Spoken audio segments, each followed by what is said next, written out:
Bien le bonjour, chers téléspectateurs et téléspectatrices de BF1. J'espère que tout le monde se porte bien. C'est un immense plaisir de vous retrouver pour ce nouveau numéro du Loft, en espérant que vous avez commencé la journée convenablement. Pour ceux qui sont à Ouaga, en tout cas, je pense que la nuit s'est bien passée et que cette matinée également, en toute fraîcheur, a bien démarré. On vous souhaite une bonne suite en espérant contribuer à rendre cette journée, même si c'est juste un tout petit peu, plus belle. Pour tous ceux qui ne se portent pas bien, on vous souhaite une meilleure santé et vivement que vous retrouviez la forme afin qu'ensemble, on puisse passer d'agréables moments.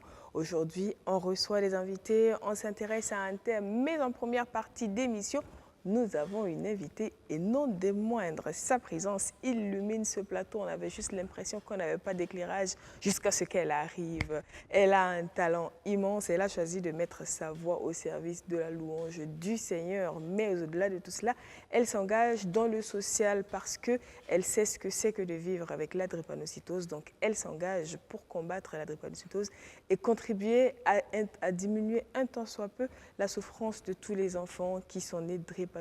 Aujourd'hui, on a l'immense plaisir d'avoir sur ce plateau Rose Sabine. Comment ça va? Ça va bien, surtout qu'on est présenté de cette manière. Comment tu vas, Stéphanie? Ça va très bien. Ça Chez fait moi, plaisir de t'avoir sur ce plateau. Oui, moi aussi, ça fait un moment. Je suis très contente d'être là. Exactement. Rose Sabine, c'est une voix magnifique qu'on découvre il y a quelques années en arrière. C'est vrai qu'aujourd'hui, je ne te reçois pas pour ça, Oui. mais on va quand même se remémorer les premiers moments de Rose au Burkina. Qu'est-ce qui te fait venir au Burkina à la base? Alors, au Burkina, d'abord, les premiers moments, c'était pas pour rester, c'était pour des invitations. Oui. En 2009, en 2010 ensuite. Et après, c'était pour le travail, pour des contrats à durée déterminée. Et finalement, voilà, je me plais bien, j'ai des amis, j'ai une nouvelle famille, je me sens bien et je pose mes valises définitivement en 2011. Et elle reste. Voilà, et je reste. Et apparemment, tu te sens bien ici. Bon, voilà, j'ai pris trop de kilos, voilà, d'ailleurs. C'est Ça la va. preuve qu'on s'occupe bien d'elle. Oui, ça va. Alors, donc, tu ne fais pas juste que chanter finalement. Tu es quand même une Non. femme multicasquette. J'ai toujours travaillé. Ouais. J'ai jamais arrêté de travailler. Depuis 2003, je travaille. Tu travailles, tu chantes. Oui. Et en plus, tu chantes, mais j'ai envie de dire, tu as choisi une double voix. Oui. Parce que souvent, ceux qui font de la musique d'église restent chantent, ils chantent à l'église, ils chantent dans un cadre. Mais toi, j'ai l'impression que tu es et là et dans ce que l'on appelle la musique du monde. Alors, c'est un style que j'ai à moi proprement. Au début, c'était très incompris. On ne comprenait pas tout ce que je faisais, les thèmes, le style de musique. Mais au fil des années, ça a tellement touché beaucoup de personnes qu'aujourd'hui, les gens ont compris. Donc, ça fait que, comme tu le dis, je me retrouve dans des événements qui ne sont pas forcément des événements religieux, voilà, en train de chanter. Oui. Donc, mon objectif, c'était quoi? C'était de prouver au monde, voilà, on finira jamais, hein, mais de prouver au monde qu'on peut rester stylé, Oui. on peut rester féminine, on peut rester chic, vertueuse et aimer Dieu. Parce qu'au départ, bon, on avait un prototype clair de chantre, donc ça faisait que bon, il y a un certain type de personnes qui ne se reconnaissaient pas dedans, qui n'écoutaient pas notre musique et tout. Alors que l'objectif, ce n'est pas forcément de rester à l'église. C'est vrai qu'il y a un type de chantres qui sont à l'église juste pour le culte, la messe, qui sont là pour seulement donner les louanges. Mais nous sommes des évangélistes, nous sommes des personnes qui doivent sortir pour apporter la bonne nouvelle. Donc il faut trouver une musique qui permettra à ces personnes de nous écouter. Aujourd'hui, quand on écoute, je prends le jeune là qui est sorti, le jeune KS Bloom. C'est un chantre, Oui. mais il passe dans la playlist des musiques profanes. Exactement. Il est écouté partout, il est dansé partout, mais son message est poignant. Oui. Dieu n'échoue jamais. Absolument. Donc, quelqu'un qui avait perdu confiance en Dieu, du coup, cette personne regagne confiance en Dieu. Et c'est ce canal-là par lequel moi je voulais passer. C'est pourquoi j'avais tous les styles du reggae, de la soul, du R&B, d'où mes featuring, par exemple, avec Floby, avec Yélène, avec Malika. Et Dieu merci, bon, c'est bien passé. En tout cas, on aime bien ce que tu fais. Merci. Et comme tu l'as dit, c'est vrai que facilement, ça casse certaines barrières et ça permet à d'autres personnes de s'identifier et petit à petit de les amener vers ce que tu veux aller amener. Alors, tu es ambassadrice de lutte contre la drépanocytose. C'est ça. C'est quoi l'histoire de Rose Sabine avec la drépanocytose? Alors, Rose Sabine est drépanocytaire. Okay. Voilà, une enfance assez difficile. Pendant que tout le monde fait les travaux, tu es nonchalante, tu n'arrives pas à suivre le pas. On a en Afrique, hein, une fille qui ne fait pas les travaux comme les autres, on te frappe, tu fais honte à la maman, tu es paresseuse et tout. Et bon, j'ai tenu, j'ai supporté jusqu'à ce qu'au collège, ce soit vraiment grave. Et comme avant, on n'y pensait pas, il n'y avait pas beaucoup de sensibilisation là-dessus. On le savait ou pas que tu étais On ne le savait pas, puisque les parents avaient les gènes, mais les deux n'étaient pas des drépanocytaires. D'accord. Il y a un qui était AS, oui, et il y a un qui était AC. AC, et moi, je suis SC. Donc, tu es partie prendre ce qui ne va pas de chacun. Ce qui ne va pas de chacun. Et voilà ce qui s'est passé. Donc, au collège, tout le temps malade, tu ne peux pas aller à l'école, tu es dispensé du sport et on dit, bon, écoutez, on va faire un bilan. Pour comprendre. Pour comprendre. Et on découvre que, voilà, elle est SC avec un taux très élevé du S. Je pense que les médecins vont venir, donc des crises très élevées et tout. Donc, on comprend maintenant pourquoi des fois elle a froid, pourquoi des fois elle n'arrive pas à faire ci et ça. Et donc, on a commencé à me suivre. Donc, l'adolescence, c'est pas facile du tout. Mais après, ça a commencé à aller. Comment ça se manifeste? C'est des douleurs atroces dans les articulations. Des difficultés à respirer. Pour ceux qui sont proches de moi, même les animateurs, des fois, remarquent que quand je parle à un moment donné, je fais... je prends un peu d'air pour respirer, des difficultés à respirer. Et puis, des fois, comment on va dire ça, des ulcères, parce qu'il y a un problème de circulation sanguine. Donc, ça fait que les pieds là, sont douloureux. Donc, je crois qu'ils appellent ça des ulcères. Donc, il y a les petites veines là, qui s'éclatent un peu. Ça fait très, très, très mal. Donc, quand la circulation est difficile, donc on a des problèmes veineux, les pieds qui enflent.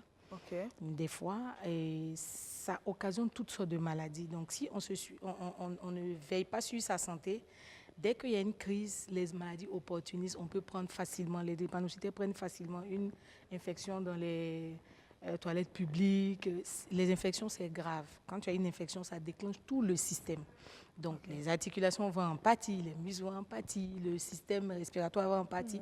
Donc, il faut vraiment veiller sur son alimentation. Il faut être vraiment très au soin de soi-même. Il faut beaucoup dormir. Il ne faut pas vouloir vivre comme tout le monde. Il ne faut pas trop boire. Il faut se ménager. Il faut vraiment se ménager. Si on suit, comme ça, il faut prendre, il y a du fer.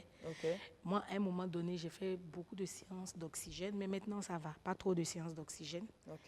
C'est quoi une séance d'oxygène? Comme vous voyez les gens dans les films là, à l'hôpital avec le masque. Oui. Puisque je faisais beaucoup de crises. Mais après, ça s'est estompé un peu. Mais les hématologues avaient programmé quelques séances d'oxygène pour m'aider.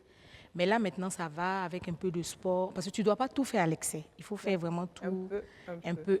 Voilà, hématologue, c'est le spécialiste du sang. C'est ça. D'accord. De toutes les façons, on va revenir sur les notions techniques qu'elle utilise avec un spécialiste pour vraiment un peu clarifier tout cela. Mais du coup, on se rend compte quand même que et tu portes ça pour toute ta vie. Ce n'est pas une maladie que tu vas soigner. À un moment donné, on va dire, bon, elle est guérie de sa drépanocytose et elle reprend sa vie normalement. Bon, certains disent qu'il y a des médicaments traditionnels ou qu'il y a des médecins qui sont arrivés à bout de cette maladie. Mais j'avoue que c'est difficile. La grâce de Dieu te permet de vivre correctement, de vivre longtemps. Avant, on disait qu'à 21 ans, les drépanocytaires ne pouvaient plus vivre. Mais aujourd'hui, beaucoup vivent plus longtemps. Mais il y en a qui sont un peu plus faibles que les autres. La vie, c'est comme ça. Même si tu n'es pas malade, il y a toujours certains qui sont un peu plus faibles que les autres. Mais dire qu'elle part complètement, je ne crois pas. Mais je sais que les symptômes s'atténuent au fur et à mesure qu'on a un train de vie, qu'on a des habitudes qu'on prend. Ça s'atténue. Mais dès qu'on sort de ce cadre-là et qu'on commence à manger n'importe comment, à vivre n'importe comment, surtout à ne pas... Le totem du drépanocytaire, c'est le manque de repos. Alors là, si tu as un train de vie bizarre que tu ne dors pas, tu vas savoir. Donc, c'est toute une hygiène de vie qu'on met en place, c'est pour sa santé. C'est ça. Et comment toi, tu arrives avec ça à être autant actif que tu l'es? Alors, c'est comme je dis là, j'ai une conduite de vie. Oui. J'ai un programme clair de vie. Ça fait que des fois, on a l'impression que je suis associable, qu'on ne me voit pas, je suis difficile. Mais en fait, je ne peux pas vivre comme tout le monde. Je ne peux pas être à toutes les cérémonies. D'ailleurs, je profite pour m'excuser auprès de mes collègues artistes. Je ne peux pas sortir tout le temps. Oui. Et comme je travaille en journée, si ce n'est pas que j'ai une invitation ou je dois aller à l'église ou j'ai quelque chose vraiment de particulier, il est mieux pour moi que je rentre me reposer. Beaucoup de repos, c'est de Voilà. rigueur. C'est ça. Donc, c'est vraiment ça, quoi. Pas d'excès. OK. C'est ça. Mais au-delà de toi-même combattre ta drépanocytose, tu t'engages Oui, pour aider les autres. effectivement. Pourquoi? Alors, je suis allée en France à un concert Oui. et j'ai écouté beaucoup de témoignages d'enfants qui voulaient vivre longtemps, qui voulaient continuer, mais qui sont drépanocytaires, qui se demandaient s'ils allaient aller loin et tout, parce que ce concert-là, c'était un concert humanitaire. Et je me suis engagée auprès de cette association pour aider les enfants, pour leur dire que c'est possible. C'est possible si tu suis ton traitement, c'est possible si tu es bien suivi, de pouvoir aller au-delà, de pouvoir d'avoir une famille, avoir des enfants aussi, et puis travailler correctement. Comme tout le monde, si tu veux chanter, tu veux être un athlète, là, peut-être ça ne va pas être pendant très longtemps, mais au moins tu peux réaliser ton rêve en suivant ton traitement correctement et avoir une hygiène de vie. Donc, c'est pour ça que je me suis engagée. Et après, au fur et à mesure, puisque moi-même, j'ai une activité que j'appelle, on va dire une organisation que j'appelle une autre dimension de la louange à Dieu. Une autre dimension de la louange à Dieu, pourquoi? Pour dire que la seule et vraie religion, c'est l'amour du prochain. Tu peux aller à la mosquée, à l'église autant de fois que tu veux, faire tous les jeûnes que tu veux. Si tu ne respectes pas ton prochain, si tu n'aimes pas ton prochain, ben tu n'aimes pas Dieu. Donc voilà pourquoi on a appelé ça une autre dimension de la louange à Dieu. Donc c'est à travers cette association-là maintenant, cette organisation, que nous faisons des dons, nous sensibilisons, nous soulageons, nous assistons. Mais ce n'est pas que la drépanocytose, il y a d'autres choses aussi qu'on fait. Oui, les jeunes filles, les prostituées, les jeunes filles, mères célibataires, les femmes divorcées, les veuves, on leur réapprend à vivre sainement et dignement, voilà, à avoir encore confiance en elles, et on soutient aussi des orphelinats. Donc voilà un peu ce qu'on fait. Quand même, au-delà de louer, faire des actions concrètes pour faciliter la vie des personnes en face. Mais pour parler particulièrement des personnes drépanocytaires, est-ce que toi qui t'engages, qui est aujourd'hui ambassadrice de lutte contre la drépanocytose, tu as le sentiment aujourd'hui que les parents ont une meilleure connaissance de ce mal, en prenant toi ton cas, parce qu'il a fallu attendre jusqu'au collège pour qu'on se rende compte de ce dont tu souffres? Est-ce qu'aujourd'hui, c'est une situation qui préoccupe et qui fait en sorte qu'on vérifie rapidement, ou c'est toujours pareil? Ah oui, je peux dire qu'aujourd'hui, les choses ont changé. Et je suis au Burkina Faso, donc je prends le cas du Burkina Faso. Je trouve que les médecins ici font vraiment beaucoup pour la drépanocytose. Puisque je travaille avec eux, je vois qu'ils font vraiment beaucoup de choses. Parce que nous, des fois, on fait des sensibilisations dans les villages, un peu aux alentours et tout. On voit aussi qu'il y a les médecins. Des fois, ils y mettent leur poche, de leur temps. Oui, parce que quand tu vois un enfant drépanocytaire qui souffre, toi-même, tu n'as plus envie de recevoir ce genre de cas-là. Donc, je trouve qu'au Burkina, vraiment, bon, je ne sais pas, ils appellent ça les files actives ou quoi. Là. Le médecin lui-même va bien expliquer. Exactement, oui. Voilà, il s'implique vraiment beaucoup là-dedans. Et ça fait que même les parents qui sont à l'intérieur, qui ne sont pas à l'école, commencent à s'intéresser à ça, puisque à chaque fois, avec d'autres associations dont je vais taire le nom, on travaille avec la pédiatrie et l'hôpital Saint-Camille. Voilà, donc chaque année, il y a 2 ou 3 journées pendant lesquelles on explique la drépanocytose, on fait de la sensibilisation, on donne des médicaments et tout. Donc, je pense qu'aujourd'hui, beaucoup de personnes se rendent compte, sont informées, mais il y a encore beaucoup à faire puisque bon, le pays s'agrandit et il y a encore des localités où on n'est pas encore parti, mais par la grâce de Dieu, on va y arriver. Il y a de plus en plus quand même de cas. Alors souvent, on conseille à certains jeunes couples, j'ai envie d'avoir ton avis sur ça, de faire ce que l'on appelle les examens prénuptiaux pour s'assurer justement qu'il n'y a pas de risque d'avoir des enfants drépanocytaires. Il y en a qui pensent que faire ce test...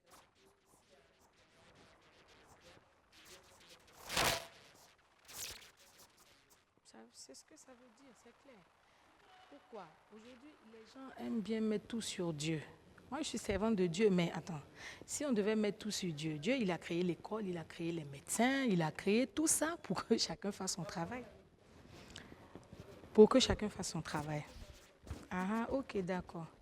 Pour que, comment on appelle ça? Pour que chacun fasse son travail, ok? D'accord.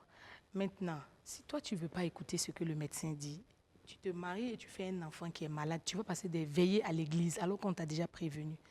Il est mieux de ne pas se marier si vous allez mettre au monde un enfant drépanocytaire. Qu'est-ce qui prouve que vous allez avoir les moyens pour traiter cet enfant? Parce que l'État subventionne les soins de l'enfant jusqu'à un certain âge. Mais après, il va aller à l'école, il faut prendre soin de lui, il faut éviter ce genre de choses. Écoutez les médecins, c'est Dieu même qui les a créés. C'est Dieu qui transmet le savoir, qui a permis à la science d'atteindre son niveau actuel et qui fait que, donc, si moi je comprends bien, c'est au-delà du fait que ce soit déjà lourd physiquement, financièrement, c'est lourd d'avoir un enfant drépanocytaire. Financièrement, c'est lourd après un certain âge. D'accord. Parce que je sais que de 0 jusqu'à 12 ans, le médecin va confirmer, parce que nous, on participe aussi avec eux, c'est gratuit. En tout cas, les médicaments de base, c'est gratuit. À moins que vous soyez pressé, que vous ne voulez pas aller à la pédiatrie ou bien à Saint-Camille et tout. Même les transfusions et tout, on aide à ce que ce soit gratuit. Il y a beaucoup d'ONG et tout ça qui travaillent avec les médecins et tout. Comme je dis, ils sont vraiment impliqués. Pour la lutte contre la drépanocytose au Burkina, il n'y a rien à dire. C'est vraiment très, très actif. Maintenant, au-delà de ça, il faut soigner l'enfant. Il faut se battre pour soigner l'enfant. Si vous n'écoutez pas les conseils des médecins, si vous n'arrivez pas à avoir les médicaments, c'est sûr qu'il ne va pas avoir un cursus scolaire correct. Parce que c'est difficile. Moi, j'ai eu un cursus scolaire correct jusqu'en terminale, mais j'ai repris la première année parce que j'avais des déboîtements de jambes. J'avais trop de problèmes de santé. Et comme là-bas, les parents n'étaient pas, j'étais têtue, je suis allée me mettre dans l'équipe de basket. Donc, en plein championnat, je me suis évanouie. Et là, voilà, j'ai raté ma première année, j'ai dû reprendre. D'accord. Voilà, donc il faut vraiment suivre l'enfant après. Absolument. En tout cas, aujourd'hui, notre objectif en parlant de ce sujet, c'est déjà de mieux comprendre, de se rendre compte de ce qui existe et de comment est-ce qu'on fait pour vivre avec, à défaut d'éviter d'avoir des enfants, parce qu'on peut ne pas le savoir. Ou comme on le dit, on fait des maths en se disant que Rose aurait dû avoir 2A au lieu de... C'est ça. Mais Rose a pris S et C. Et puis voilà. Donc, comme tu le dis, on a invité des médecins, on va en parler, on s'accorde une petite pause, le temps de les accueillir sur ce plateau pour la suite de l'émission. C'est reparti pour le Club des As.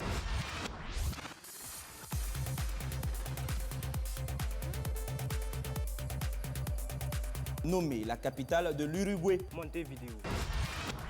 Commençant par la lettre N, qui se préoccupe uniquement de sa propre personne. Lui, Brian. Narcissique. La deuxième citation. Par exemple, si c'est au Burkina, tu peux aller en Côte d'Ivoire voler.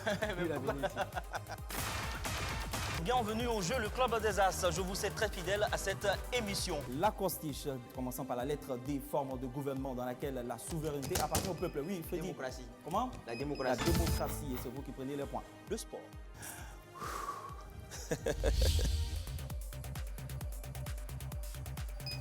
Des buzzers, une menthe religieuse. Ou encore le tigre de l'herbe. Sa devise est unité, travail, patriotisme. L'Érythrée. Non, faites-nous un petit briefing. On n'a pas fait quelque chose d'extra jusque-là, vu qu'on n'a pas encore établi un écart de 100 points entre nous et les adversaires. Donc... Rendez-vous pour un autre numéro. En attendant, merci des As.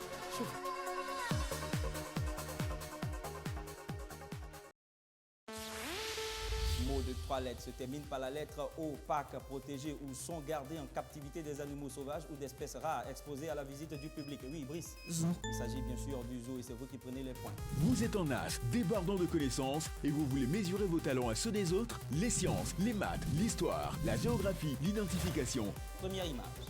Oui, Ibra Hassan. Malika Laslameuse. Le sport et bien d'autres disciplines seront au rendez-vous. Inscrivez-vous par équipe de 2 et prenez part à l'émission Le Club des As. Appelez au 56 44 30 80 ou se rendre au secrétariat de la télévision BF1. Seules les 16 premières équipes seront retenues pour la compétition. C'est reparti pour le Club des As.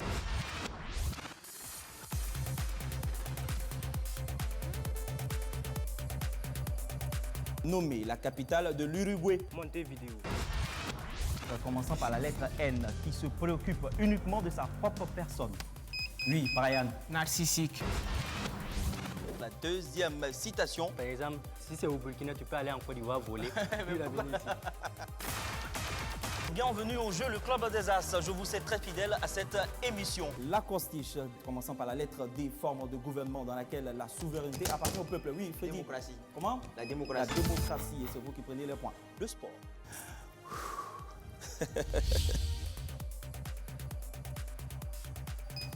Des buzzers, une menthe religieuse. Ou encore le tigre de l'herbe. Sa devise est unité, travail, patriotisme. L'Érythrée.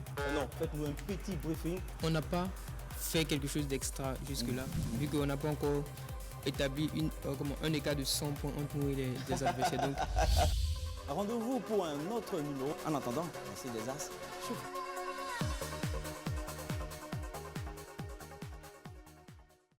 Nous sommes de retour sur le plateau du Love. Si vous nous prenez en marche, on vous souhaite la bienvenue. Et nous avons reçu, en plus de Rose Sabine qui est toujours parmi nous, le docteur Kwanda Jean-Étienne. Il est immunohématologue, drépanocytologue.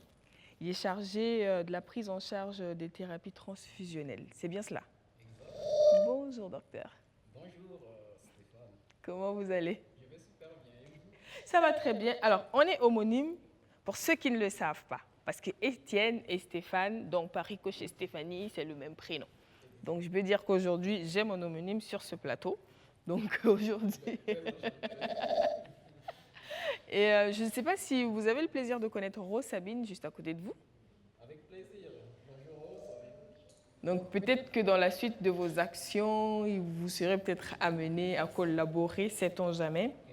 Parce que Rose Sabine est ambassadrice de lutte contre la drépanocytose. Et aujourd'hui, on a envie de savoir ce que c'est que la drépanocytose avec vous, pour nos téléspectateurs. Mais avant d'avoir vos réponses éclairées, avant d'avoir vos réponses éclairées, nous avons posé la question à nos téléspectateurs. Qu'est-ce que c'est que la drépanocytose? Est-ce qu'ils savent ce que c'est? Comment ça se traite? Réponse et on revient. Personnellement, j'ai eu à côtoyer des gens qui sont drépanocytaires. J'ai eu à vivre avec eux. On essaye de les soutenir, c'est pas facile. Trop souvent, c'est des gens qui sont confrontés à des visites médicales tout le temps. Donc, on essaie de faire notre effort pour les soutenir, souvent les accompagner à l'hôpital, essayer de discuter avec eux et de leur faire comprendre que ce n'est pas une fatalité en soi. On peut vivre, c'est une maladie qu'on peut vivre avec. Et puis s'épanouir comme toute autre personne normale. Ala taraton ne da yemre la asan yiki kwa ba fa zabadame ni se fa zabadame han ga woto no fa gweda woto han ka te bola mennen boga ni se fa te zima wala arde talon pam la fin tiki yiki ay ten patolon pam timi sabanya ba ne woto halin watiki. La drépanocytose, on peut dire c'est une maladie héréditaire. En étant avec ces personnes, on doit les combler d'amour parce que vivre avec ces personnes-là, c'est très difficile. Ils ont du mal à dormir. Quand ça les prend, vraiment, ça fait pitié. J'ai un ami d'enfance, donc on a grandi ensemble. Il avait donc la maladie qu'on appelle SS. Donc c'est l'un des plus graves donc, de la drépanocytose. Parce que je me souviens, avec lui, on a l'habitude même de fêter donc, à l'hôpital. Pendant que les gens sont en train de fêter, nous on est à l'hôpital. Bon, c'est des gens qui sont fragiles, mais bon, on devrait donc leur faire donc, un coup de main, donc leur faciliter la tâche, malgré donc, leur état de santé qui est fragile. Donc on devrait les assister. Donc ce que je suis donc à l'État, de prendre donc, ces drépanocytaires-là donc, en charge pour faciliter donc, aux parents, parce que bon, on connaît ici en Afrique, voilà, il y a la misère. En fait, il n'y a pas tellement donc, de familles qui ont les moyens pour prendre en charge ces enfants-là. Il faut dire que la drépanocytose, ce n'est pas une nouvelle maladie. C'est une maladie qui date depuis longtemps. Mais ce que je le tiens, je sais que la drépanocytose, c'est une très grande maladie parce que ça attaque la majorité des personnes. Et selon moi, pour quelqu'un qui vit avec un patient, c'est normal que le patient ne soit pas seul. Il te faut une assistance régulière. Si toutefois la personne a piqué une crise et qu'il n'y a pas de secours, il peut succomber à sa maladie. Voilà, il faut toutefois essayer de conseiller la personne lui faire savoir que sa maladie-là a un remède, lui donner du réconfort moral. Voilà, il ne faut pas rejeter la personne. Alors, docteur, vos impressions après ce que l'on a entendu? Eh ben, je dirais que je suis tout à fait d'accord avec ce qu'ils ont dit. Ouais. Vous avez écouté la vieille qui dit qu'elle a une connaissance qui avait la drépanocytose, qui a eu mal jusqu'à mourir. C'est évidemment la maladie de la douleur. Le premier symptôme, le premier signe qui se manifeste que vous allez demander à un drépanocytaire, c'est la douleur. Et la douleur est une douleur indescriptible. Et d'ailleurs, vous avez dit, ils ont dit maladie des os, parce que ça broie, comme c'est donc une douleur qui est extrêmement... Vraiment, on ne peut pas... Quand vous voyez un drépanocytaire souffrir de sa douleur, souvent, il peut même demander de mourir que de supporter cette douleur-là. Et donc, ce que l'élément a fait ressortir ici, qu'il faut que les uns et les autres prennent compte, c'est vraiment la douleur qui est le maître symptôme de la drépanocytose. Voilà, Rose Sabine qui acquiesce depuis le début. Tu as envie de nous dire quelque chose par rapport à cette douleur-là? Rien à ajouter. D'accord. À quel moment on dit d'une personne qu'elle est drépanocytaire? Alors, pour faire simple, vous savez, quand on dit qu'une personne est drépanocytaire, cela veut dire que la personne est porteuse donc, de deux traits, donc issus de la mère et aussi du papa, du père. Et c'est pourquoi dans l'interview, il y a un jeune qui a fait savoir que c'est une maladie héréditaire. On est avec. Donc, c'est un patrimoine génétique. Quand on dit patrimoine, nous l'avons, nous tous nous en avons. Et il faut que les deux puissent être accompagnés pour qu'on puisse manifester la drépanocytose, donc la maladie drépanocytaire. Pour ce qui concerne la drépanocytose en proprement dite, il y a ce qu'on appelle l'hémoglobine, qui est un constituant du globule rouge. Et cette hémoglobine, lorsqu'elle est normale, elle donne une forme arrondie à notre cellule du sang, le globule rouge, qui donne la couleur rouge. Eh bien, lorsque vous avez une anomalie, donc ça peut être lié à quelque chose qu'on ne va pas très bien comprendre ici, mais une transformation qui a entraîné une malformation de cette hémoglobine-là, qui va prendre une forme S. Donc, c'est ce trait-là qui est bien le trait donc, de la drépanocytose. Donc, si vous avez ce trait et que le papa va vous donner et que maman aussi va vous donner, en ce moment, vous allez manifester la drépanocytose, vous allez être drépanocytaire et on appellera donc drépanocytaire homozygote, ça veut dire même type SS. Voilà, parce que l'hémoglobine que vous avez sur les deux allèles, donc sur les deux patrimoines reçus, est bien sûr anormal, sous forme de faucille. Donc il y a tordu comme ça, comme exactement, un S, tordu, hémoglobine comme tordue. la maison qu'on exactement, utilise. Qui attrape le poisson. Et en réalité, qui perd sa possibilité de transformation, en fait, de déformer. Par exemple, quand c'est des vaisseaux très très petits, ils peuvent se déformer et passer aisément et ils ne sont pas rigides. Donc, quand cela arrive, le globule rouge devient rigide. Donc, il n'arrive plus et c'est pour cela qu'il va se déformer. Et quand il se déforme, il prend justement cette forme-là qu'on appelle faucille et il bloque la circulation. Il devient rigide. Puisque lui ne se déforme pas pour s'adapter à la taille exactement. Du vaisseau. Donc, le globule rouge devient rigide et il part, il n'arrive pas à se transformer se déformer pour passer. Il bloque. Les autres viennent, bien sûr, le boucher. Et donc, quand on bouche les vaisseaux, en aval, bien sûr, il n'y a plus de vascularisation, de circulation sanguine pour être simple. Et s'il n'y a pas de sang, qu'est-ce qu'on manquera? Il n'y a pas d'oxygène. Et s'il n'y a pas d'oxygène, on va y avoir tout un phénomène, donc processus qui va entraîner ce qu'on appelle l'inflammation, et d'où la douleur. Et si vous voyez, il parle des os, c'est parce que dans ces os, il y a des petits vaisseaux et qui y sont. Et donc ce blocage-là, que nous appelons communément crise vaso-occlusive, donc l'occlusion, donc bouchée, voilà, ça va entraîner ces douleurs et autres signes. Et finit, le globule rouge, qui est bien sûr comme ça tendu, finit par se casser. Hein? Et bon, bien sûr, ça va entraîner ce que vous appelez anémie, manque de sang et tous les corollaires des autres symptomatologies qu'on connaît. Donc, évidemment, cet élément me touche. Et c'est véritablement là où nous devons mettre l'accent pour que les uns et les autres comprennent. Ça, c'est la première forme, la forme homozygote. Homozygote SS. D'accord. Il y a d'autres formes. Voilà. Vous savez, il y a le trait, comme je vous ai dit, le trait de drépanocytaire, c'est ça qui est l'hémoglobine S. S, oui. Pour dire qu'il y a drépanocytose, il faut qu'il y ait l'hémoglobine S. S, d'accord. Maintenant, en plus de cette hémoglobine anormale, on peut avoir autre anomalie de l'hémoglobine qui, associée à l'hémoglobine S, donne aussi une forme majeure qu'on appelle drépanocytose. C'est par exemple l'hémoglobinose C. L'hémoglobine C. Le cas de Rose Sabine. Exactement, qui est aussi une transformation de l'hémoglobine qui donne la forme de croissant lunaire. Ok, donc comme un C. Exactement comme un C.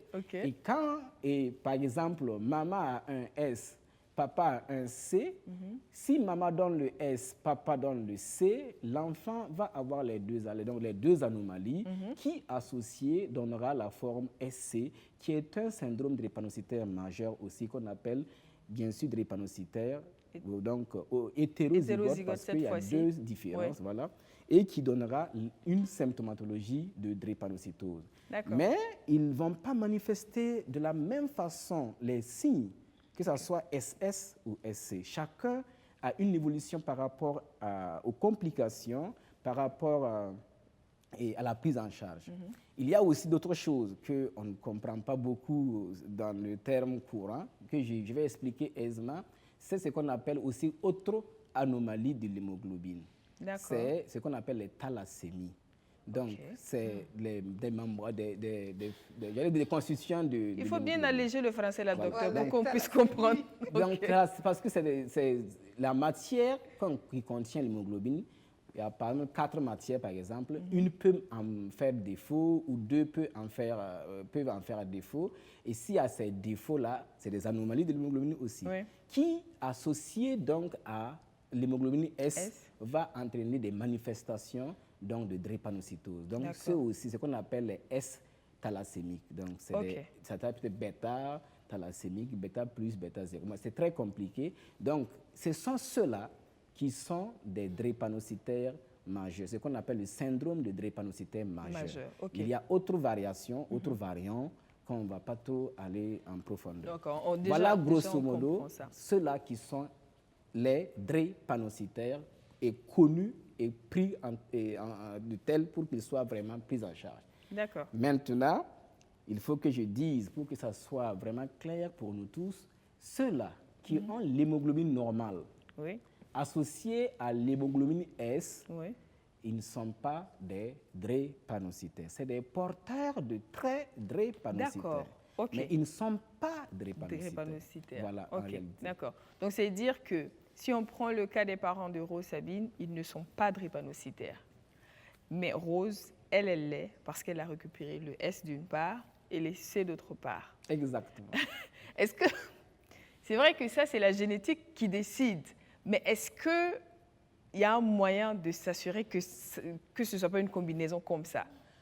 Malheureusement, si on avait la possibilité de contrôler justement cette combinaison, on n'allait pas en être là. Justement, la transmission se fait de façon aléatoire. Voilà. Vous allez avoir 2 parents qui ont le trait drépanocytaire, qui vont avoir des enfants tous normaux. Quand vous allez avoir des parents qui vont avoir des enfants tous drépanocytaires, parce que la transmission est aléatoire d'une grossesse à l'autre, c'est vraiment de façon hasardeuse. Ou souvent un enfant sur peut-être 5 sur 5 qui se retrouvent. Voilà, qui seront. Et j'ai des familles, effectivement, vous allez voir sur 6 enfants, il y a un qui est porteur donc, du syndrome drépanocytaire. Et les autres sont normaux. Et c'est pourquoi ce n'est pas évident. Et c'est purement génétique. Surtout quand ça arrive sur le dernier, est-ce qu'on ne se dit pas que lui, il attire l'attention, il a besoin d'eux, il a besoin de ceci? Est-ce que souvent, quand on est au sein d'une fratrie où tout le monde se porte bien et qu'il n'y a qu'un seul qui se retrouve avec la drépanocytose, Oui, cet enfant, pour tout ce que nous voyons et que nous prenons en charge, cet enfant, effectivement, souffre. Il souffre d'abord de sa maladie, et comme Rose Sabine l'a dit, de la douleur. Oui. Mais il va avoir, en plus de cette douleur, une autre forme de douleur qu'on appelle une douleur psychogène, donc psychologique. C'est lié au fait que cet enfant étant démuni, il ne peut pas faire comme les autres enfants. Par exemple, courir, aller à la nage, aller se baigner. Il ne va pas pouvoir le faire. Il se trouve limité dans ce contexte-là. Si il devrait aller puiser l'eau, si c'est une fillette qui devrait aller aussi puiser l'eau, aider maman dans la cuisine, elle se retrouve à chaque fois malade. Les autres sœurs ou frères, en fait, c'est un regard stigmatisant. Il finit par se replier, c'est pas de l'autisme, mais se replier un peu. Et si les parents ne savent vraiment pas ce que c'est que la maladie, bien sûr, il y aura moins d'affection et ça va affecter énormément cet enfant. Et par ricochet, il va souffrir plus de sa maladie. Et donc, c'est important que les parents puissent connaître. Et Rose l'a dit ici, et dans la prise en charge, il y a ce qu'on appelle l'éducation thérapeutique. Et l'éducation thérapeutique vise à informer les patients, les parents évidemment, pour qu'ils prennent conscience de la portée de la maladie et qui doit être tout un ensemble psychosocial et avant d'être purement médical. Donc c'est important. Donc c'est un enfant dans ces conditions, évidemment. Et Rose Sabine l'a vécu. Elle sait de quoi on parle. Quoi il s'agit. Et quelque chose qui est, j'allais dire, assez difficile, c'est de voir une réalité. Puisque personne ne peut se mettre à sa place pour comprendre ce qu'elle vit. Exactement. Et du coup, moi, j'ai envie de lui poser une question. Vu qu'au collège, on se rend compte que tu es drépanocytaire, qu'est-ce que tu fais dans l'équipe de basket, Rose? Non, au collège, j'étais obligée de rester à la maison. Je ne participais plus. Mais j'aimais le basket. Donc, j'avais mon ballon de basket à la maison. Des fois, je me cachais pour faire quelques paniers au quartier. Mais en cité, j'étais hors de la ville. Je n'étais plus à la capitale. J'étais à Yamoussoukro. Donc, les parents ne sont pas là. Donc, là-bas, je cache mes documents. Quand tu es adolescent, là, tu penses que tu peux faire tout. Je cache mes documents médicaux et je n'informe pas le médecin de la cité que je suis drépano. Et je m'inscris dans l'équipe de basket, je fais les entraînements et tout. Je suis même pivot et voilà le tournoi.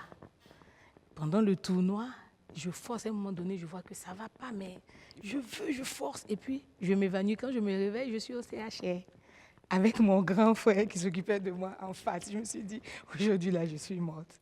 Et voilà que c'est parti de crise en crise. Après ça, non, je ne suis plus allée à l'école. J'ai eu que des crises parce qu'après, j'avais eu un déboîtement. J'avais eu un déboîtement, j'avais des problèmes pour respirer. C'était compliqué. Donc, après, c'est fini. La première année, pour moi, c'était fini. Et j'ai repris. Donc, après, voilà, j'ai laissé le sport. L'essentiel, c'est d'être en bonne santé. Ensuite, tu reprendras facilement les études. Mais avant de revenir sur comment on fait pour détecter la drépanocytose chez un enfant, on a quand même entendu un élément. La maman dans le micro-trottoir a dit que, justement, sa connaissance qui souffrait de ce mal-là. Quand la personne se tordait de douleur, ils en étaient à taillader la personne pour que les saignements fassent calmer la douleur. Est-ce que ça, c'est des choses que vous avez déjà entendues, vues ou vécues? Merci. Monomo, évidemment. Quelqu'un l'a dit, c'est une ancienne maladie. Oui. Sauf qu'elle n'est pas connue et elle ne connaissait pas en ce moment comment la prise en charge doit être faite. Aujourd'hui, on sait bien que ce que la dame dit, ça soulage pourquoi? Je vous explique.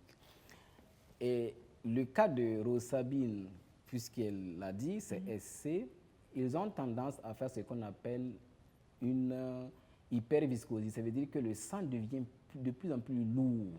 D'accord. Donc, c'est-à-dire que quand le sang est lourd, bien sûr, il n'arrive pas à bien circuler. Et si ça se bloque, comme je vous ai expliqué tantôt, ça va créer les douleurs. Et donc, les scarifications qu'il faisait, c'est pour entraîner, bien sûr, un saignement. D'accord. Voilà. Et aujourd'hui, dans l'arsenal thérapeutique de la prise en charge de la drépanocytose, notamment les types SC, il y a un élément important qu'on appelle les saignées thérapeutiques. D'accord. Qui consiste à quand il a des symptômes, notamment des assourdissements donc, de l'oreille, des visions floues, des céphales, des maux de tête, ainsi de suite, le médecin traitant est alerté parce que c'est des signes d'hyperviscosité. Donc, que le sang devient visqueux. Trop lourd, oui. Très lourd. Donc, il va l'amener notamment au centre de transfusion qui est chargé dans cette thérapeutique pour qu'on le décharge un peu et qu'on le réhydrate.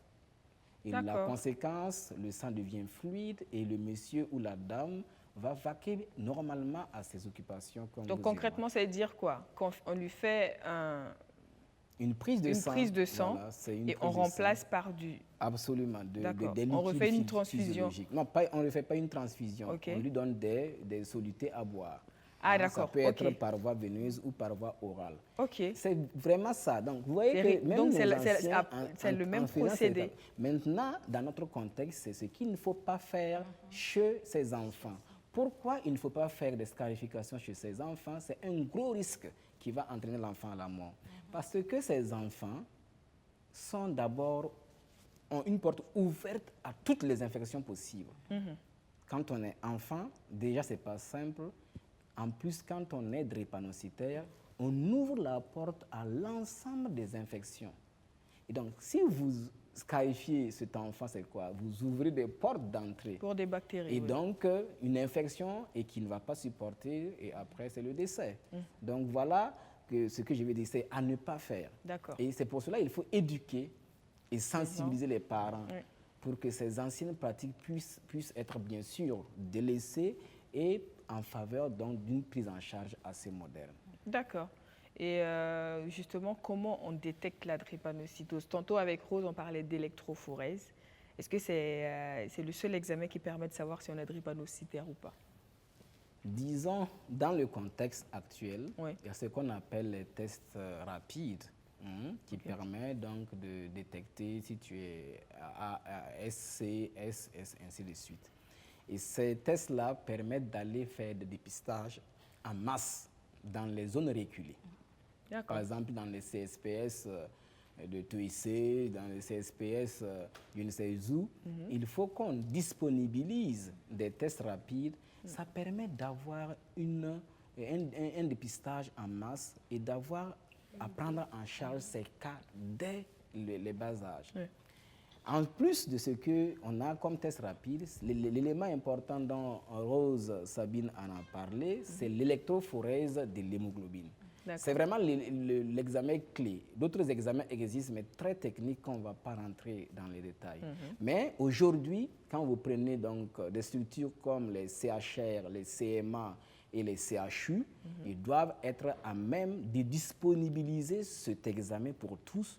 Et c'est ça qui détermine qu'on est drépanocytaire ou pas. Et d'autres ont la possibilité de doser même les fractions, donc j'allais dire les parties donc, de chaque hémoglobine. Donc voilà, l'élément important aujourd'hui, je dirais que c'est les TDR dans les zones reculées et l'électrophorèse dans notre contexte de CHU, CHR, CMA. Est-ce qu'on peut le faire avant la naissance de l'enfant?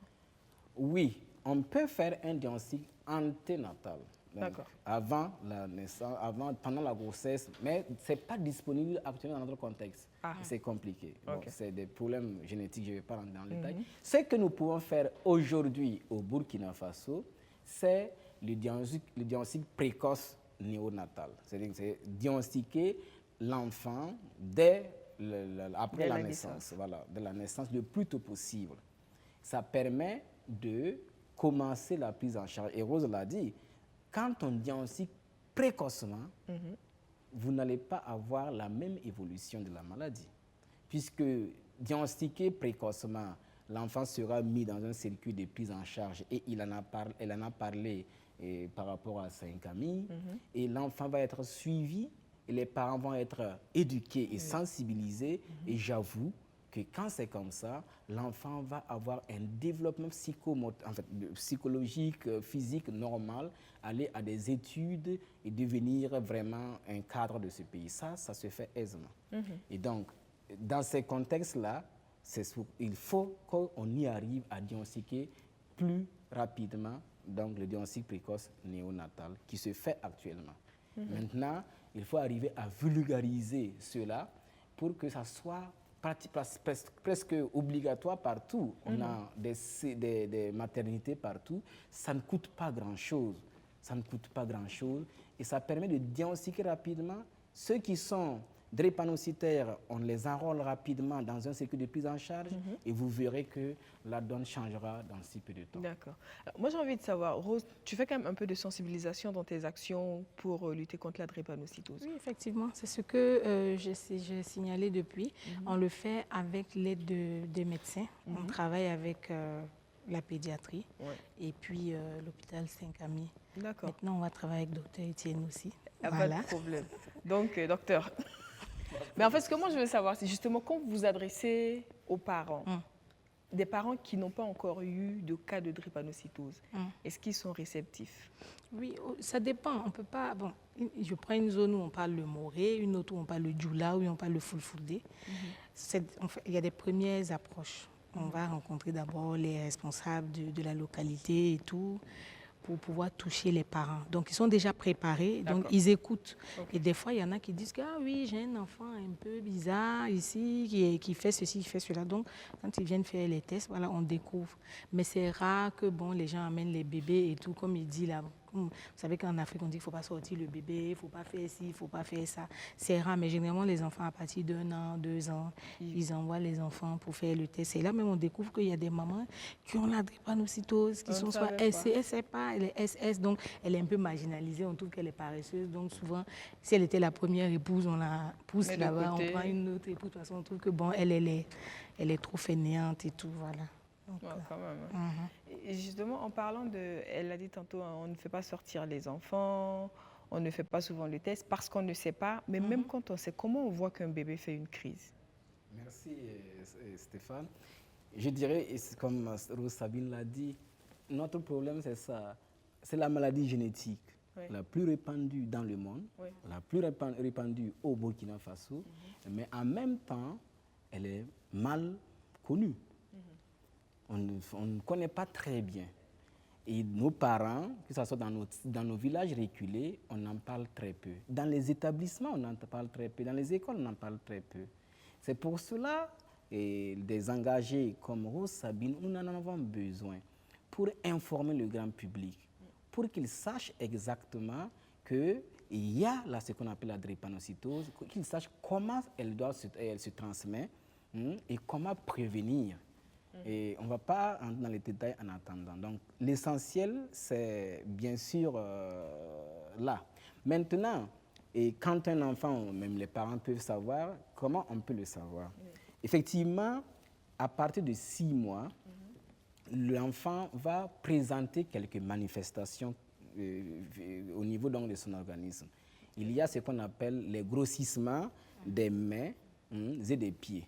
D'accord. Ces grossissements vont venir et passer. Okay. Ça vient, ça passe, ça vient. Ça ressemble à des enflements? C'est des enflements, exactement. Vous allez voir que les poignets comme ça sont enflés. Hein, et les pieds aussi sont gonflés. Voilà. Ça, c'est un des signes chez les enfants. D'accord. Il y a ce qu'on appelle aussi une augmentation de la taille de notre rate. Donc, et la rate, elle se trouve un peu à gauche ici. Okay. Et souvent, vous allez voir que l'abdomen est augmenté de volume. Et si vous touchez à gauche, vous allez sentir un organe qui est augmenté de volume. D'accord. Et ça, les deux là, par exemple, permettent de dire attention, lui, c'est un enfant drépanocytaire. Ou encore, il peut être pâle. Quand on dit pâle, c'est quoi? Au lieu d'être tout à fait rouge, vous allez voir que les mains sont tout à fait blanches. Et vous allez voir que quand vous regardez les yeux, ça n'a pas la même coloration que les enfants ordinaires. Déjà, quand vous avez ces signes-là, il faut alerter. Ça doit vous alerter à demander à voir un médecin quitte à faire le diagnostic et bien sûr la prise en charge. Voilà. D'accord. Alors, c'est qui le spécialiste de la drépanocytose? C'est le drépanocytologue comme vous ou est-ce qu'il y a d'autres médecins spécialistes qui s'occupent de ce mal? Disons que la drépanocytose est une hémoglobinopathie, donc c'est une malformation de l'hémoglobine qui fait partie des pathologies hématologiques, donc c'est de l'hématologie. Hémoglobine, hématologie, on est dans le sang. Exact, c'est une maladie du sang, comme je dirais. Okay. Maintenant, comme c'est une maladie qui est répandue, on a essayé donc de former l'ensemble même des spécialistes. Vous allez avoir des ophtalmologues qui sont drépanocytologues. D'accord. Vous allez avoir même les hématos, on se spécialise encore plus pour s'occuper mieux de cette pathologie.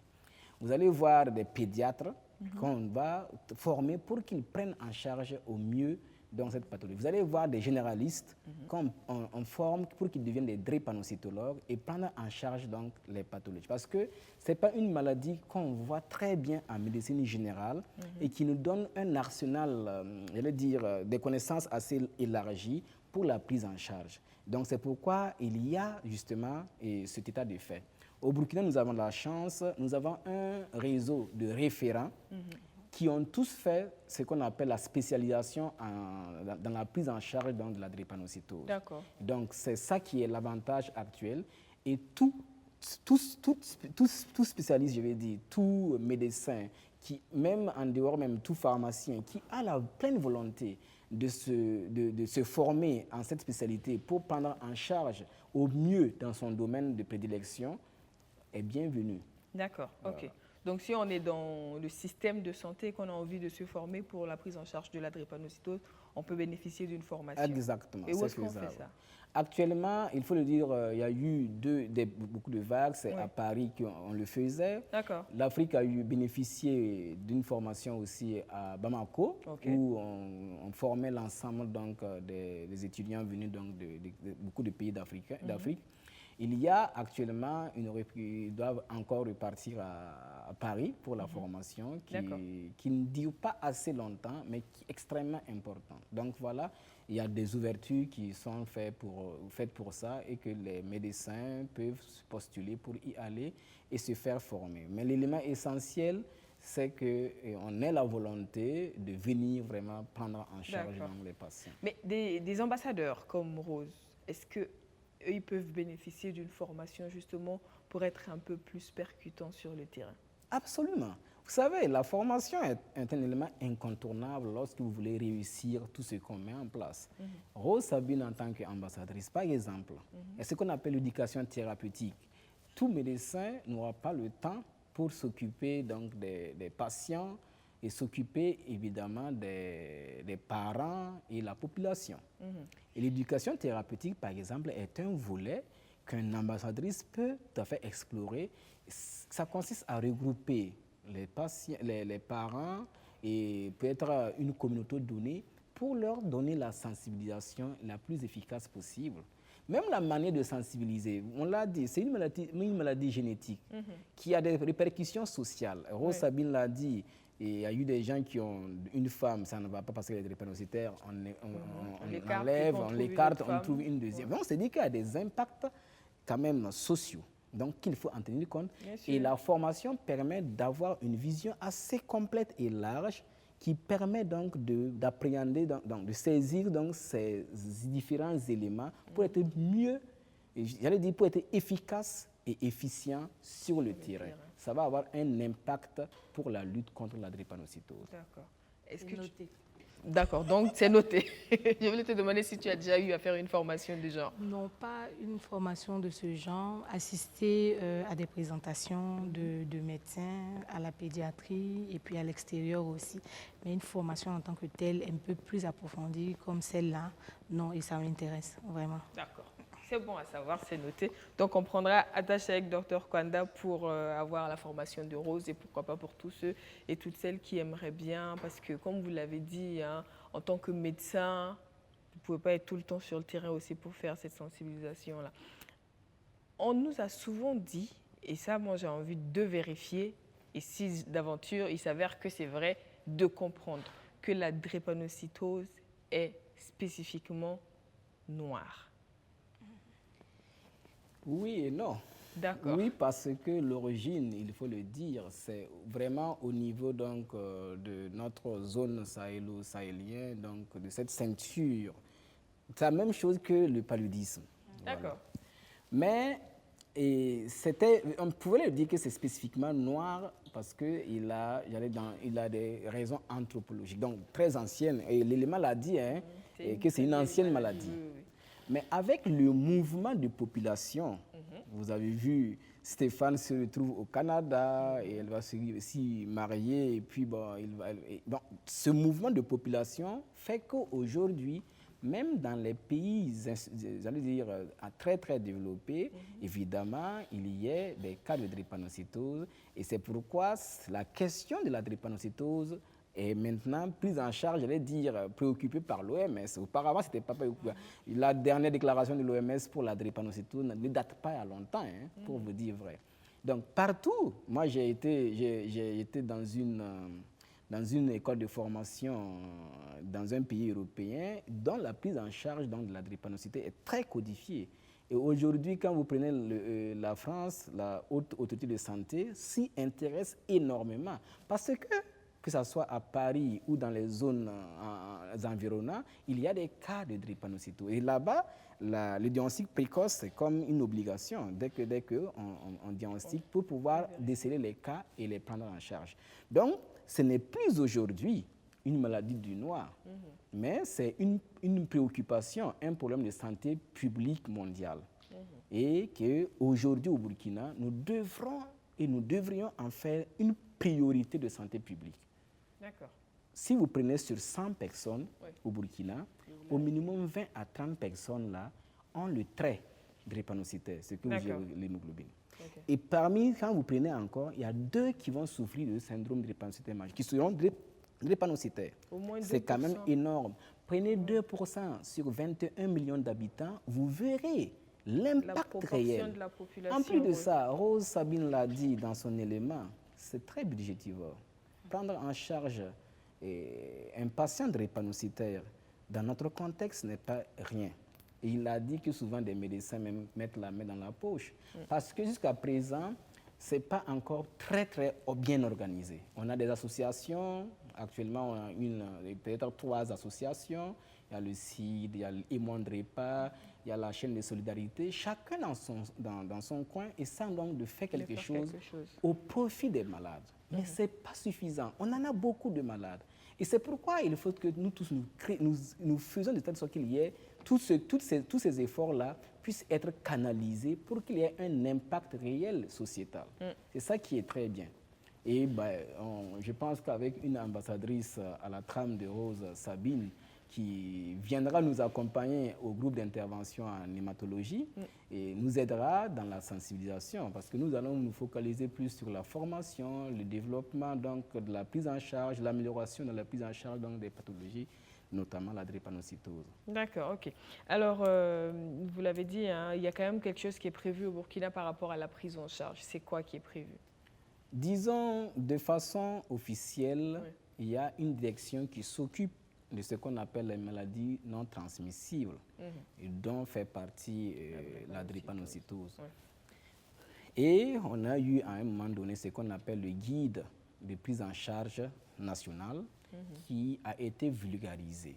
Mais en réalité, la pratique est tout autre. Moi, je suis médecin praticien, je suis sur le terrain, je suis là dans un plateau pour les malades, pas pour dire que si ça va, ça va. Mais pour le Burkina, nous n'arrivons pas pour le moment à booster au mieux la lutte. Et nous, c'est en même temps un plaidoyer au niveau donc, du ministère de la Santé pour qu'il y ait, bien sûr, tout à fait, j'allais dire, une coordination de tout ce que les uns et les autres font. Vous allez voir qu'il y a des chercheurs au niveau donc, de la génétique, des chercheurs au niveau donc, de la pratique, partout, et qui font des travaux extrêmement intéressants, mais qui ne sont pas vulgarisés et connus. Donc, le problème, on a tout ce qu'il faut pour réussir la lutte, mais c'est mal coordonné. Il n'y a pas une synergie d'action. Il n'y a pas une synergie d'action, il faut le dire. Et aujourd'hui, il faut que le ministère, c'est une invite en même temps au ministre de la Santé, d'en prendre vraiment cela comme une priorité de santé publique. Ça, c'est notre cri de cœur. Il faut que le ministère s'en saisisse et que tout ce que les uns et les autres font pour améliorer la santé donc, de ces patients-là puisse être canalisé pour qu'il y ait un vrai impact sur la population. C'est ça qui est intéressant. Le système de santé, oui, mais le problème majeur de la population, encore mieux. C'est ça que moi, je dirais. D'accord, ok. Alors, Rose, on dira quand même que pour une personne qui doit faire attention à elle, souvent, on a je ne vais pas te prendre dans la peau de la patiente, mais plutôt de la mère. Si on est mère d'un enfant drépanocytaire, qu'est-ce qu'on doit être sûr de toujours avoir chez soi? Alors, il faut toujours avoir des anti-inflammatoires, mais s'assurer que l'enfant n'a pas d'ulcère par rapport aux médicaments qu'il va prendre. Il faut toujours avoir du fer. Le médecin va confirmer, oui, du fer. Il faut, dans son alimentation, avoir beaucoup de feuilles, éviter beaucoup d'huile, éviter tout ce qui est excès, il faut éviter. Généralement, l'anti-inflammatoire et puis tout ce qui est comme Doliprane et autres. Mais il ne faut pas lui donner d'autres médicaments au-delà de ça sans que le médecin ne sache exactement qu'est-ce que la crise, comment ils appellent ça, le niveau de crise, et puis exactement ce que l'enfant est en train de faire. Peut-être tu vas penser que c'est un ulcère ou alors c'est un problème respiratoire alors que la crise est ailleurs. Moi, j'ai fait une crise une fois et comme il a dit, c'était la rate qui était enflée. Je n'arrivais pas à digérer. Il y avait un problème de circulation, ça a bouché la rate et ça s'est enflé. Et on m'a vidé cette rate-là. Ouf! Je ne veux pas oublier cette douleur. Donc, il ne faut pas lui donner autre chose à part ça. Soulager la douleur et puis automatiquement appeler le médecin. Mais est-ce que souvent, il faut quand même, comme on le dit en général, les médicaments, il ne faut certainement pas les laisser à la portée de l'enfant. Est-ce qu'un enfant qui se rend compte que quand il a mal, on lui donne ça, ne peut pas devenir un danger pour lui-même? Alors, disons que pour la prise en charge à domicile c'est codifié. Ce que Rose et Sabine dit est codifié. Effectivement, c'est la maladie de la douleur. C'est une douleur. Donc, on va éduquer les patients, les parents donc, de ces enfants-là, pour qu'ils arrivent à la maison d'arrêter au mieux la douleur. Et lorsqu'ils ne peuvent plus, évidemment, et même quand ils peuvent, et dès qu'ils arrivent à arrêter, il faut quand même qu'ils partent voir le médecin pour la suite. Effectivement, Rose l'a dit, lorsque vous avez un enfant drépanocytaire, il y a un minimum de molécules qu'il faut avoir. Il s'agit donc des molécules contre la douleur. C'est ce qu'il a dit. Quand il parle de Doliprane, je ne dirais pas Doliprane, je ne suis pas là pour Doliprane, mais des antalgiques, des molécules contre la douleur. Et bien sûr, le fond de tout ça, c'est l'inflammation, donc des molécules contre l'inflammation. En plus de cela, il y a un élément important que Rose n'a pas dit, que j'insiste pour préciser pour les parents, c'est l'hyperhydratation, c'est-à-dire de boire beaucoup d'eau. Voilà.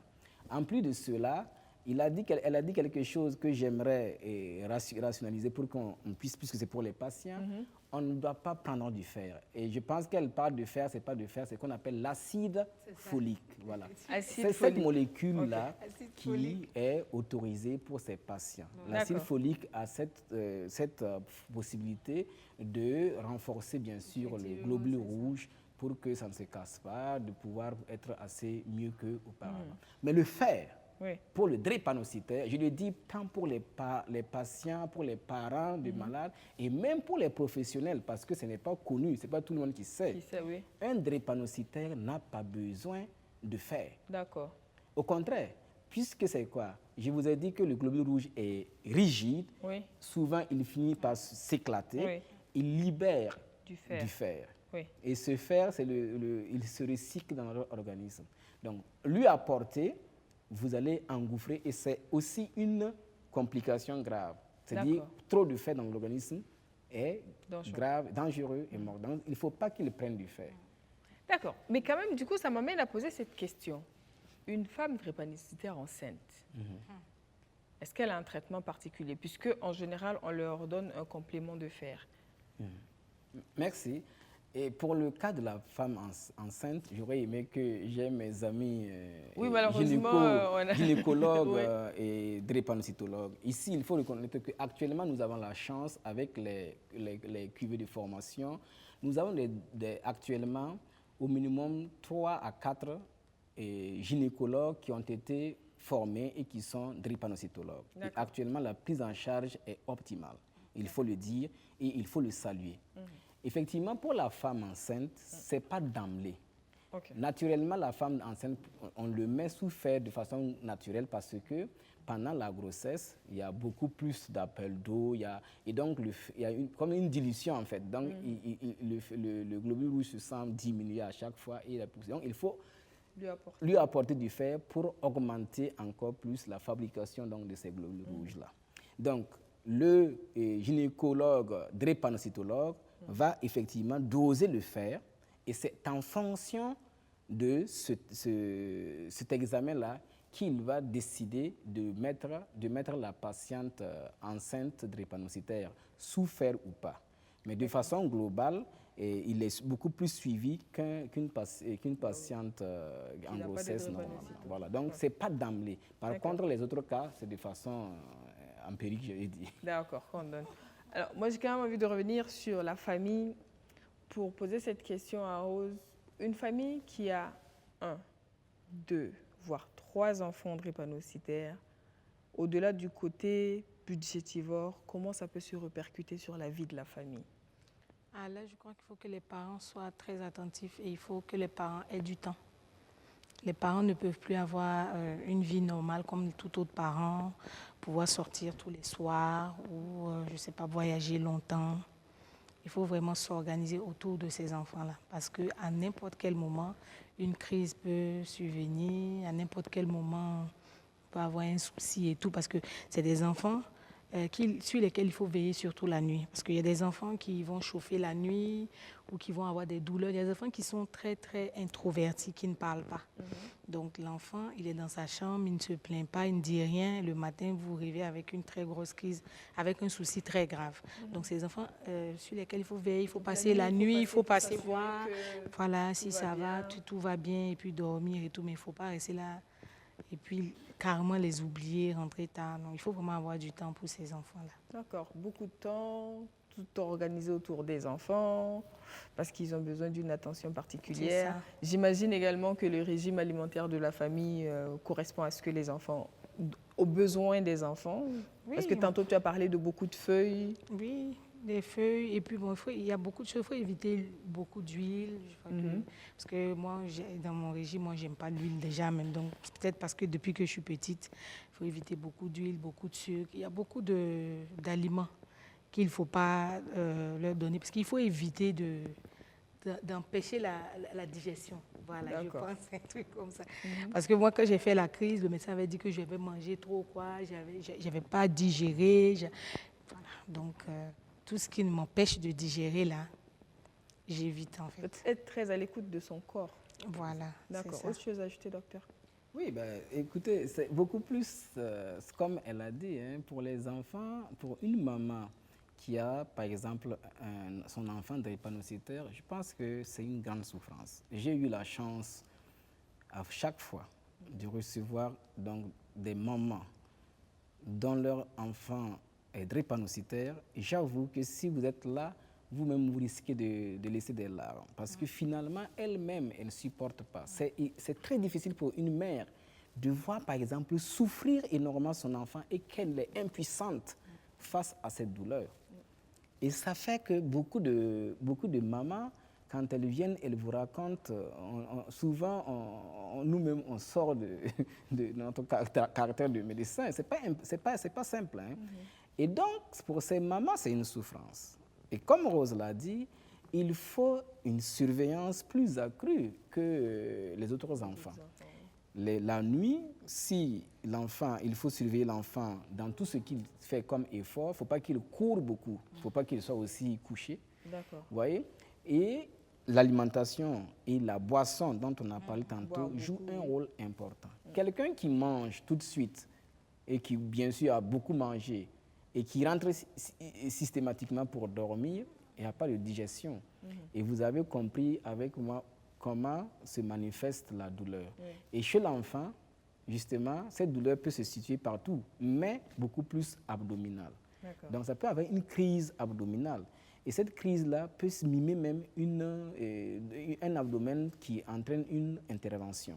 Donc effectivement, il faut que l'enfant soit bien suivi pour qu'on dise, voilà, il faut bien manger, il faut bien boire. Hein? Et il doit avoir des horaires, bien sûr, pour aller au lit, pour qu'il n'y ait pas de problème. Il faut que la maman s'assure que tout va bien. Sinon, cet enfant qui rentre, il va vous réveiller le matin avec une douleur énorme. Et souvent, il y a des mères qui disent, écoutez, docteur, je passe même la nuit pour le changer de position. Parce que s'il prend une position unique durant toute la nuit, c'est comme il va faire ceci. Ça va entraîner un blocage de la circulation et ça peut créer, bien sûr, une douleur. Et donc, il faut être extrêmement, j'allais dire, attentif à ces enfants-là. C'est des enfants qu'il faut surveiller, comme on le dit souvent, comme du lait sur le feu. C'est ça. À la limite. Mais pas trop non plus. Pas trop faut non plus. pas être trop. Exactement. Il faut trouver le juste milieu. C'est vrai que c'est un enfant qui a besoin d'attention, mais ça reste un enfant qui a besoin de bouger, qui a besoin de jouer avec ses camarades, qui a besoin de se sentir libre de ses mouvements, mais dans la limite de ce que sa santé lui permet. Est-ce qu'il y a des facteurs qui favorisent les crises? Elle a dit tantôt, on a dit que c'était une histoire de digestion.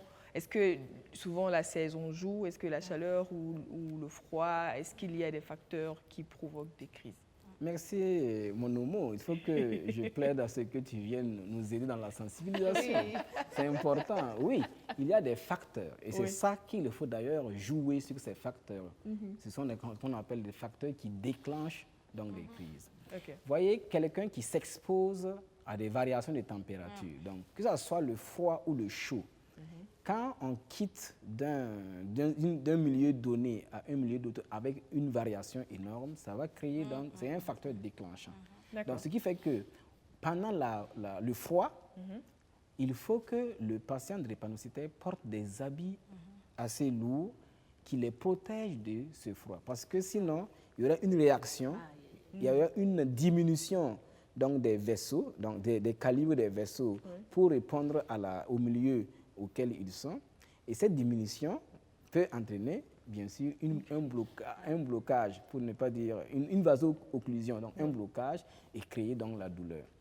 Pendant la chaleur, si vous êtes drépanocytaire, vous aimez les habits, les près du corps, et que vous transpirez, vous perdez énormément d'eau. Et si vous perdez beaucoup d'eau, je vous ai expliqué ce qu'on appelle la viscosité sanguine va augmenter. Et conséquence, il y aura. Donc, vous voyez, le froid comme le chaud sont des facteurs qui déclenchent la douleur. En plus de ces facteurs, il y a d'autres éléments. Par exemple, quand vous avez des éléments, des situations de stress, vous avez un examen à passer, vous avez, je ne sais pas, une interview ou j'allais dire un rendez-vous d'embauche, c'est des situations qui entraînent un stress terrible. Et ce stress, si il n'est pas géré, va déclencher la crise. Donc, actuellement, l'enseignement thérapeutique, c'est ça. Quand on voit que quelqu'un doit aller à des examens et qu'il est drépanocytaire, ça se prépare. Il y a aussi les voyages, par exemple le vol en avion.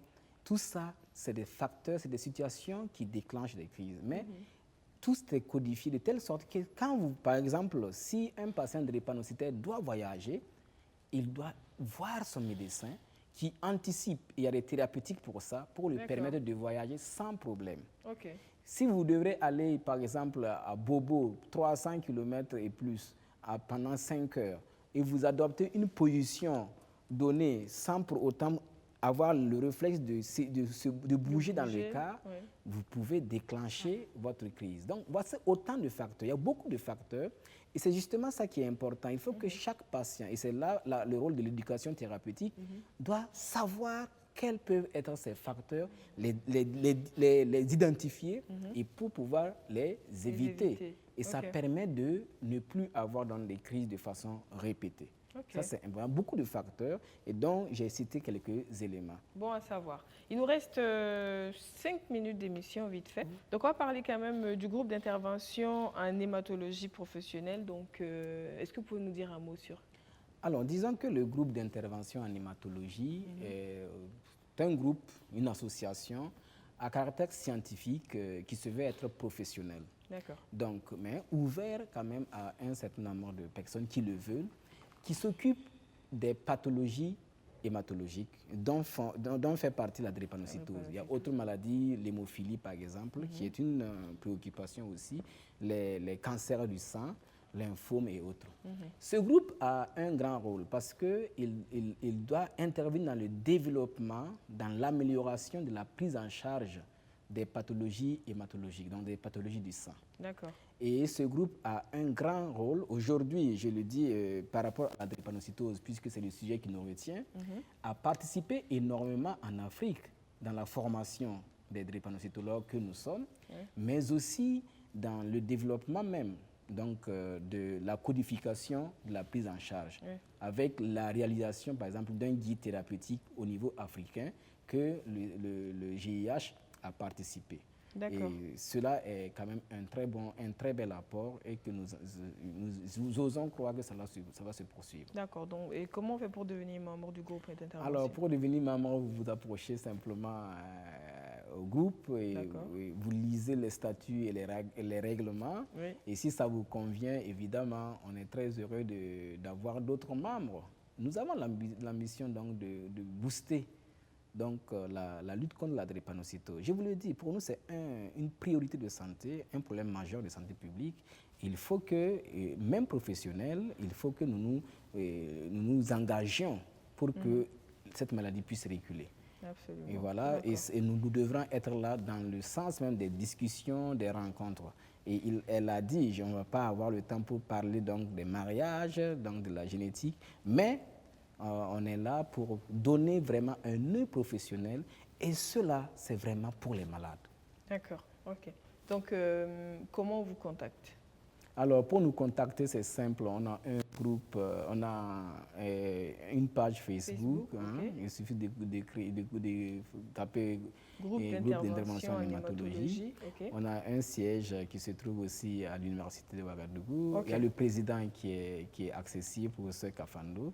Il y a le secrétaire général que vous pouvez contacter. Il y a un contact qu'on peut laisser ou me contacter, évidemment.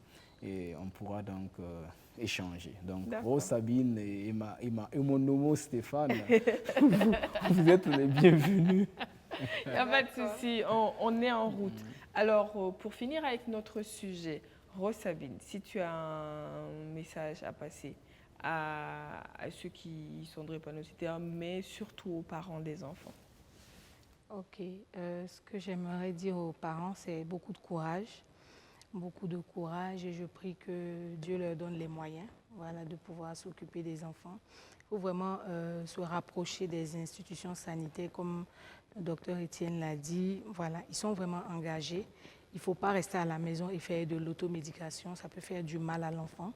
Il faut vraiment veiller sur l'enfant dans la mesure et surtout, le plus important, c'est se rapprocher des médecins pour avoir l'éducation thérapeutique, comme il a dit, qu'il faut pouvoir suivre l'enfant et lui permettre d'avoir une vie normale comme tout le monde. Voilà. Merci beaucoup, Rose. Docteur Kwanda, pour finir, qu'est-ce que vous direz à tous nos téléspectateurs? Alors, à tous les téléspectateurs, j'ai juste un appel, que chacun fasse de son mieux pour connaître son statut. L'électrophorèse de l'hémoglobine, pour ceux qui sont dans les grandes villes comme Ouaga, Bobo et j'en passe, c'est accessible, ce n'est pas très coûteux. Ça doit être une des choses simples, comme connaître son groupe sanguin. Il faut que les Burkinabés acceptent que ça doit rentrer dans nos mœurs, dans nos habitudes. Connaître son groupe sanguin pour les élèves, les étudiants, ça doit être une priorité. Chacun peut faire de son mieux pour connaître son électrophorèse de l'hémoglobine. Ça, c'est un cri de cœur. Ça permettrait de limiter, et comme disait Rose, qu'il y ait beaucoup de drépanocytose. C'est ce qu'on appelle la prévention. Ça permet donc de prévenir les cas de drépanocytose. Deuxièmement, j'invite la population véritablement à aller vers les dépistages néonatal qui permet une prise en charge précoce. Ensuite, il faut qu'ils connaissent le circuit de prise en charge. Rose l'a dit, vous avez un circuit de prise en charge basé à l'hôpital Saint-Camille, basé au CHU de Charles de Gaulle, basé à Chifra et basé là où il y a des référents drépanocytaires. Je crois, de drépanocytose plutôt. Je crois qu'on va essayer de faire de telle sorte que les gens sachent exactement où se diriger pour pouvoir être pris en charge. Mais l'élément important, l'électrophorèse de l'hémoglobine à la portée de tous. Que chacun s'y engage. Absolument, parce qu'il faut le savoir pour demander une prise en charge. Donc c'est le point de départ, faire le dépistage, s'assurer que l'on ne porte pas donc, ce gène-là. Et si d'aventure on l'a, comment on fait? Si on l'a transmis à sa descendance pour leur faciliter la vie au quotidien. Car comme le docteur l'a dit, on peut être porteur du gène sans forcément manifester le mal. Et si on a en face de nous un partenaire ou une partenaire porteur ou porteuse également du gène, on peut se retrouver avec un enfant drépanocytaire qui aura besoin de toute notre attention. Donc, cet enfant n'a pas demandé à venir au monde. Autant l'aider à passer la vie de la meilleure des manières possibles. À tous les deux, je vous dis un grand merci. Merci beaucoup, docteur, pour votre combat, pour votre engagement. Merci beaucoup à toi, Rose, de nous montrer la voie, de nous montrer que c'est possible et surtout de nous accompagner vers les chemins de Dieu avec ta voix sublime. Je te souhaite beaucoup de courage. Merci. Force à toi dans ton combat. Merci. Vivement la formation diplômante, sait-on jamais. Oui. Et à très vite. La prochaine fois, on parlera d'autre chose. Il n'y a pas de souci. D'accord. Et à vous, chers téléspectateurs, on se dit à la semaine prochaine avec un autre sujet, d'autres invités. D'ici là, portez-vous bien et j'espère que vous avez compris le conseil du docteur. Si le dépistage n'est pas encore fait, j'espère que vous allez dès demain matin, pour ne pas dire dès cet après-midi, vous retrouver dans le centre de santé le plus proche pour faire votre électrophorèse à vous ainsi qu'à toute votre famille pour s'assurer que tout le monde se porte bien. À la semaine prochaine. Au revoir.